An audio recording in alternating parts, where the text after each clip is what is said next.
दोस्तों, आज भारत और चीन का नाम आते ही हमारे जहन में ये बात गूंजने लगती है कि इस समय चीन ही हमारा सबसे बड़ा दुश्मन है। और गूंजे भी क्यों ना, आखिर उसकी हरकतें भी ऐसी ही हैं। कभी अरुणाचल प्रदेश की सीमा पर सैनिकों से झड़प करता है तो कभी लद्दाख घाटी में घुसता हुआ देश की सीमा के अंदर चला आता है, जो बतौर एक दुश्मनी कर सकता है। इसके अलावा भी भारत को कमजोर करने के लिए चीन कभी पाकिस्तान का सहारा लेता है तो कभी श्रीलंका में अपने बेस बनाकर भारत को डराता है। आज जब यह देश हमारे लिए सबसे बड़ा खतरा है, इसके बावजूद भी भारत में चाइना के साथ व्यापार हर साल के साथ रिकॉर्ड बढ़ता जा रहा है। और व्यापार कोई और नहीं बढ़ा रहा, बल्कि वही सरकार बढ़ा रही है जो बात बात में चाइनीज ऐप को बंद करके ये दिखाती है कि वो चीन से बिल्कुल गुस्सा है। लेकिन असली प्यार बड़े व्यापार के रूप में हर साल बढ़ता जा रहा है, जिसका लोगों को अंदाजा भी नहीं है कि ये कैसे हो रहा है। आज के इस वीडियो में हम यही बताने वाले हैं कि आखिर सरकार का ये दोहरा रवैया चीन को लेकर क्यों है। सबसे पहले कुछ आंकड़ों से शुरू करते हैं। ये आंकड़े भारत के दूसरे देशों के साथ व्यापार के आंकड़े हैं। 2020 में हमारे देश ने जिन देशों से सबसे ज्यादा सामान आयात यानी इंपोर्ट करवाए थे वो 3 देश हैं, अमेरिका, चाइना और यूएई। लेकिन इन तीनों में से भारत ने सबसे ज्यादा सामान अपने सबसे बड़े दुश्मन चीन से मंगवाए हैं। भारत ने 2020 में चीन से करीब 58.7 अरब डॉलर्स का आयात करवाया था, जो कि इतना ज्यादा है कि भारत का अमेरिका और यूएई से इंपोर्ट करवाए गए सामानों को मिलाकर भी इतना नहीं होगा।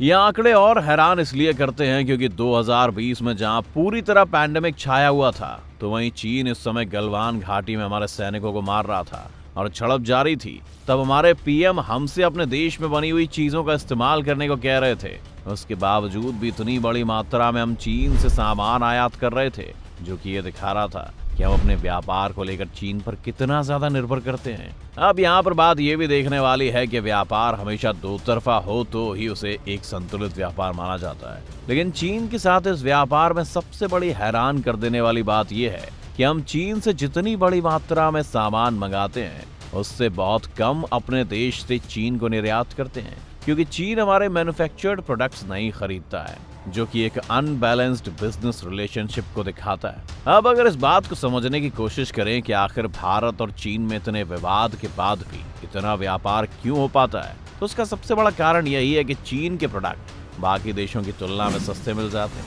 और मार्केट में एक तरह से इनके सामानों की डिमांड भी बहुत ज्यादा है, जिस पर अगर पूरी तरह से रोक लगा दी जाए तो जो मोबाइल और इलेक्ट्रॉनिक गैजेट्स हमें यकीन दिला रहे हैं कि हम तरक्की की नई राह पर हैं, वो इतने महंगे हो जाएंगे कि हमें फिर से नोकिया का वही पैड फोन का इस्तेमाल करना पड़ेगा, जिसमें तरक्की के नाम पर क्या होगा ये आपको पता ही है। लेकिन यहीं पर यह सवाल उठाना लाजमी है कि हम अपने विकास को लेकर क्या चीन के प्रोडक्ट्स पर निर्भर कर रहे हैं, तो इसका जवाब कहीं ना कहीं हाँ ही है। चाहे वो बिल्डिंग बनाने वाली चाइनीज कंपनी हो या फिर रास्ते बनाने के लिए काम में आने वाली नई तकनीक हो, सब में चीन के सामानों का इस्तेमाल ही होता है। सरकार जो सिर्फ ऐप बंद करवा कर यह साबित करने में लगी हुई है कि वो देश को चीन के प्रोडक्ट से फ्री कर देगी, उसी सरकार की कुछ ऐसी हरकतें भी हैं जो ये दिखाती हैं कि वो लोग खुद चाह रहे हैं कि चीन से व्यापार और बढ़े। इसका सबसे बड़ा उदाहरण है लौह अयस्क यानी लोहा बनाने के लिए आयरन ओर। दोस्तों, आपको ये जानकर हैरानी होगी कि पिछले साल देश की सभी खदानों से निकाले गए आयरन ओर का 90% हिस्सा चीन निर्यात कर दिया गया, यानी 90% लौह अयस्क जिनसे भारत अपनी तरक्की के लिए बेहतरीन प्रोडक्ट्स बना सकता था, वो चीन को बड़े आराम से सस्ते दामों पर मिल गया। अब देश में बचा सिर्फ 10% हिस्सा। तो आप ही बताइए, सरकार जो ये आत्मनिर्भर बनाने के लिए लगातार मुहिम चला रही है, उसमें लोग आत्मनिर्भर कैसे हो पाएंगे? क्योंकि जो लोहा हमारे देश में बनता वो अब चीन में बनेगा और फिर उसी से वो महंगी मशीनरी बनाकर हमें वापस महंगे दामों में बेच देंगे, जिसे हमें मजबूरन चीन से खरीदना ही पड़ेगा और उनके सामानों पर डिपेंड रहना ही पड़ेगा। इसी एग्जाम्पल से आप समझ सकते हैं कि चीन भारत को बड़ी मात्रा में कभी भी कच्चा माल निर्यात क्यों नहीं करता है। अब इन सारी बातों के बाद उन आंकड़ों पर भी नजर डाल लेनी चाहिए जो इस मामले को और सेंसिटिव बनाती हैं।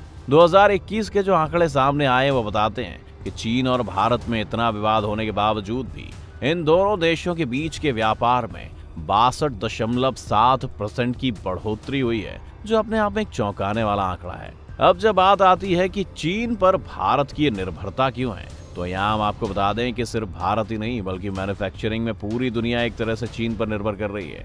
इसीलिए कहा जाता है कि मैन्युफैक्चरिंग के मामले में दुनिया चीन पर पूरी तरह से निर्भर होती जा रही है। और ये सिर्फ मेडिकल आपूर्ति तक ही सीमित नहीं है, बल्कि इलेक्ट्रॉनिक्स, फर्नीचर, खिलौना और अन्य तमाम चीजों का चीन आधा ट्रिलियन का निर्यात करता है। इसीलिए आज भारत जैसे कई देश हैं जिन्हें ये नसीहत दी जाती है कि अगर आप चीन से टकराने की चाहत रखते हैं तो नतीजों के लिए भी तैयार रहना होगा।